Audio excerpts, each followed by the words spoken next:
said, tell us something we've never heard before. Astonish us. Make us cry. Make us laugh. Make it the speech of a lifetime. So no worries, that's not a problem. But then they said, and these notes. Now I'm 53, and that's the age when you start walking across the room to answer a ringing telephone and you say, what was I doing?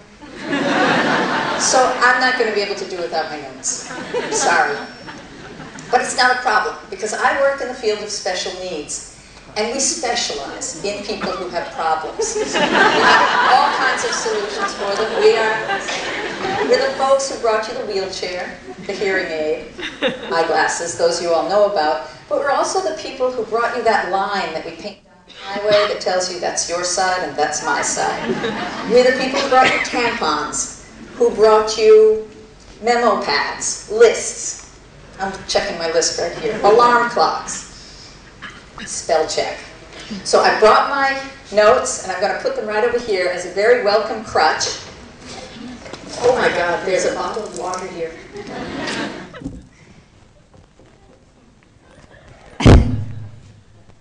Oops. I think I missed a slide there. Okay, doesn't matter. I want to start with a fact and a story. The fact is, there are only two groups of people in India who can be legally executed. Criminals who have committed crimes that are considered the rarest of the rare, and unborn babies with disability. Can I ask you to just hold that in your mind while I tell you my story? I have a friend who's 44 years old and she's pregnant. She already has 2 boys and she has a girl, so all of us, her friends, were thinking, wouldn't it be nice if this 4th one was also a girl? Then she'd have 2 and 2. A couple of weeks ago, I actually found myself thinking, wouldn't it be nice if she had a baby with Down syndrome? Now, in a country where a baby with disability is about as welcome as an axe murderer, what was I thinking? Or to put it another way, do I know something you don't know? I think I do. I think I'm an expert on this subject, but I know I can't just say that. I have to establish my credibility. So I'm going to tell you another story, and it starts in the Himalayas in this village right here. And it's about a little girl named Moi Moi. Moi Moi's mother was sterilized after her 12th baby, but the operation didn't work, and Moi Moi was conceived anyway. So her mom decided she would get an abortion. She came down to Dehradun, which is where I live, and she chose the one obstetrician in our city who doesn't do abortions. That doctor persuaded her to have the baby anyway, and she said she'd help find a home for her. So Mom went back up to her village, and she came down a couple of months later for a routine prenatal appointment. She went into labor on the bus, and Moi Moi was born on the side of the road. She was 12 weeks premature, and she weighed just under 1 kilo. And that's what she looked like a few weeks later. She put on a little weight. She was much scrawnier than this. Mom wrapped her up in a shawl, and she took her into the hospital where she left her. There was no pediatrician. There was no incubator. Moi Moi was just parked in a little metal crib and left in the nurse's station, where she was in line for every infection and every germ in that hospital. 10 days later, 2 American doctors came as volunteers. They heard the story about the little girl who needed a home, and the woman said, "My sister will adopt her." And the sister was me. And that's how Moi Moi came into our world and changed everything. And I love this story, I'm sure you can imagine. I tell it all the time. I love it for its unlikeliness, for everything that happened in it that wasn't meant to happen. She wasn't meant to be conceived, but she was. She wasn't meant to be born, but she was. She wasn't meant to survive, but she did. And she wasn't meant to be mine, but she is. Moi Moi has taught me everything I know about special needs because Moi Moi has special needs. She uses a wheelchair to get around. She talks only with her eyes. She eats through a tube that's been surgically inserted into her tummy. And she depends upon us for everything. We talk about degrees of disability. We talk about mild, moderate, and severe. Moi Moi's disability is considered profound. And I think if you look at this photograph of her, which I took just a short while ago, you will agree that profound, in the best sense of the word, perfectly describes her. Originating in or penetrating to the depths of one's being, pervasive, intense, complete. We can take the labels that people put on our children and we can make them mean anything we want. It's up to us. So what have I learned from Moi Moi? What profound truths has she taught me? Why did I think it would be nice if my 44-year-old friend had a baby with Down syndrome? Down syndrome, by the way, is the most commonly aborted disability there is. It's easy to detect in pregnancy, and everybody knows about it. So over a certain age, most women will go in for the test. In a study in the UK of 100 women who were told that the baby they were expecting had Down syndrome, 93 chose to abort. So I'm curious about the other 7. 7 is a mystical number. 7 wonders of the world, 7 days of creation, 7 Harry Potter volumes. I want to tell you 7 things about kids with special needs that you might not know. They raise the bar.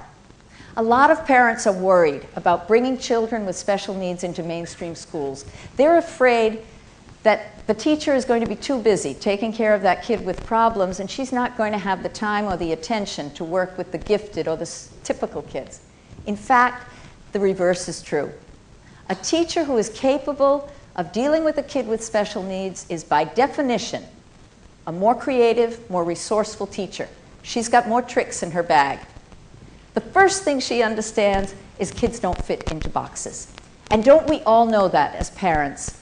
I have only 3 children.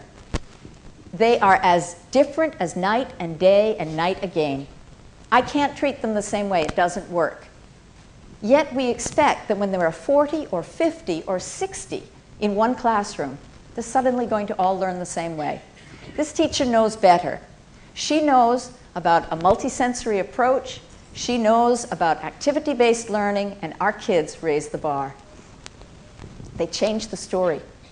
What are our classrooms about? They're about competition. They're about every kid vying for that one prize which only one of them can get, being first in the class. We actively discourage teamwork, cooperation. Don't share your work, no copying, eyes ahead. When we bring kids with special needs into the mainstream schools, we automatically change that dynamic. Here's a kid who's got cerebral palsy. He can't write.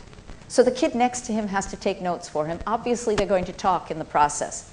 Here's a kid with a mental handicap, and she's not quite getting what the teacher is saying. So the smart kid that the smart teacher has sat next to that child is going to explain it to her. They change the story. They teach and they train. Here's another picture of Moi Moi, and she's just drooled. And that little girl, who is all of 4 years old, has wiped her chin. She's not hassled by it, the way most of us as adults would be. But look at the expression on her face.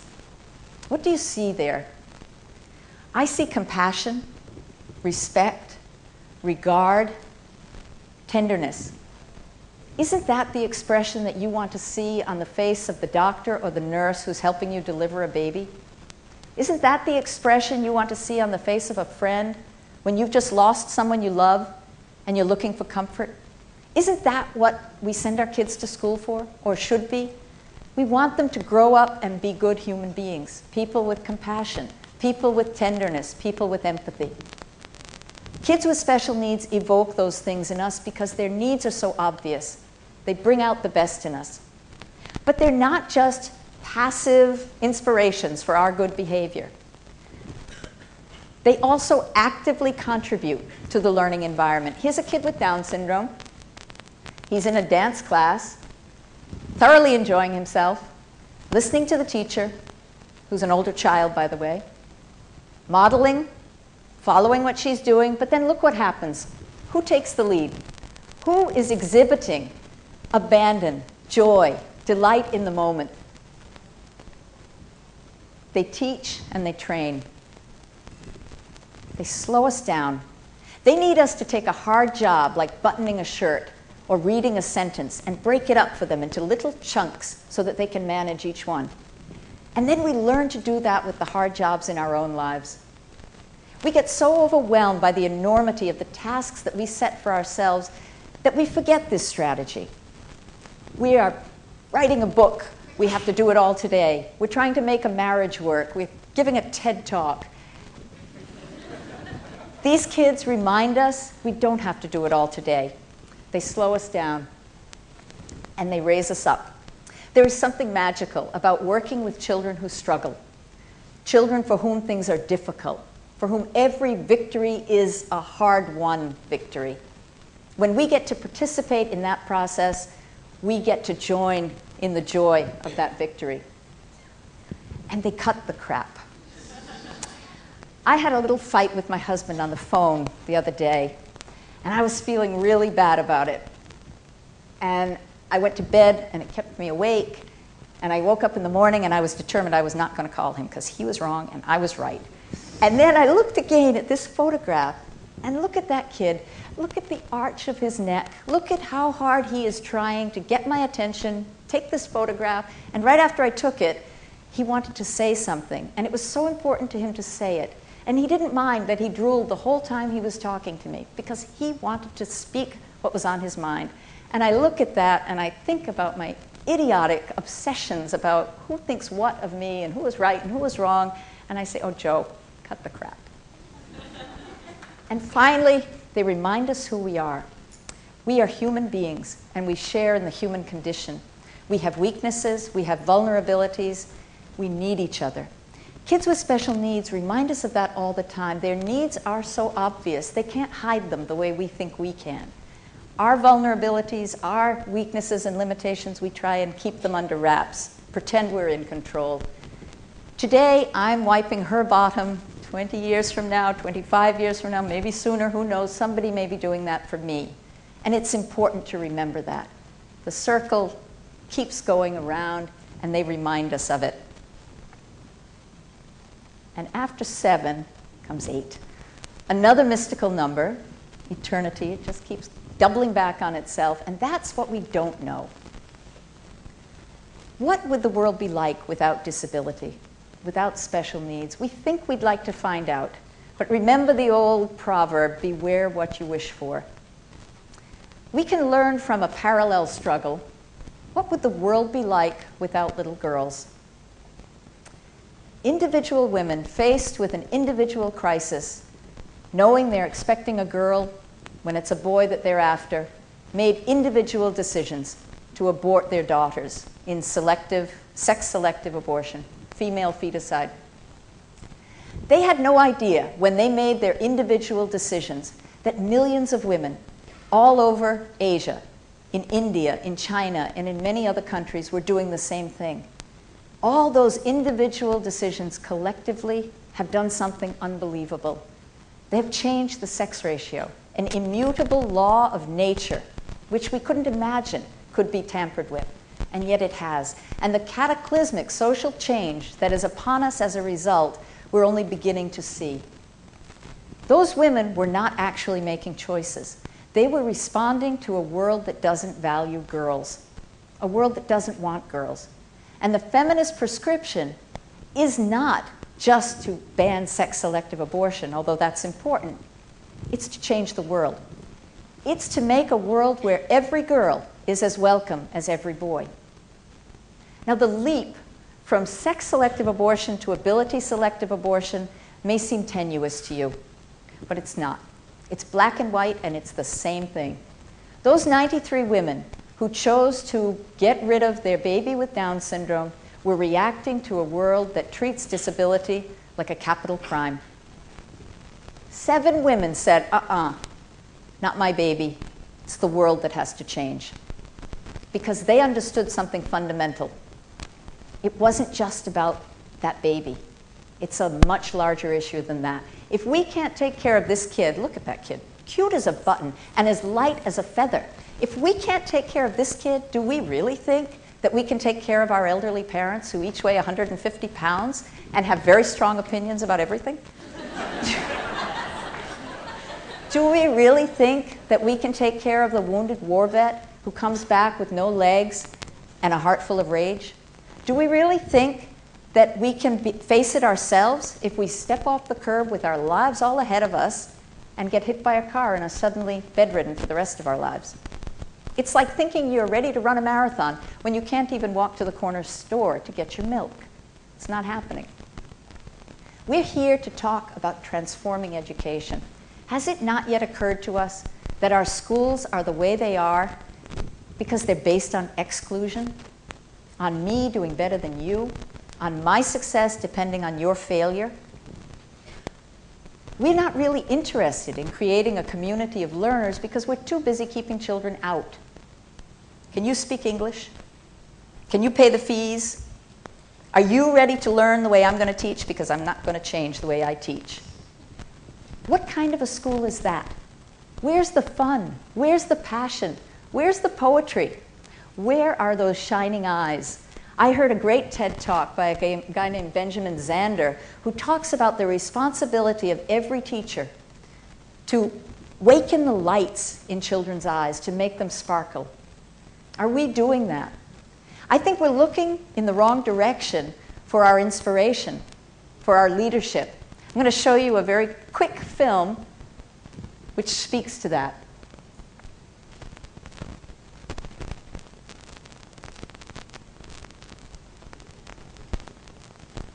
Sound isn't coming.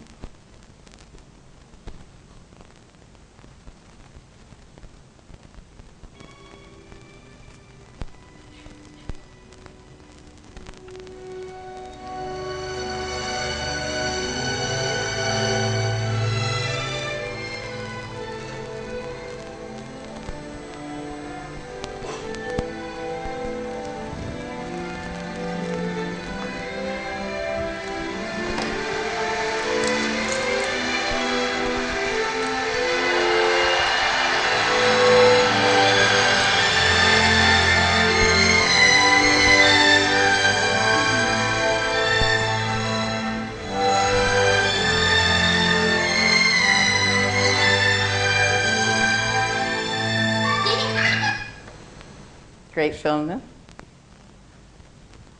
I think we are making a mistake when we talk about inclusion. We think we're doing a big favor to the kids with special needs that we are graciously going to allow into our bent, broken system. When I talk about inclusion, I'm talking about including myself. I want out of that world of conformity, of competition, and I want in to a world of creativity where special needs and special gifts coexist and are celebrated. I want to be in a world where there's passion and poetry and shining eyes. Thank you very much.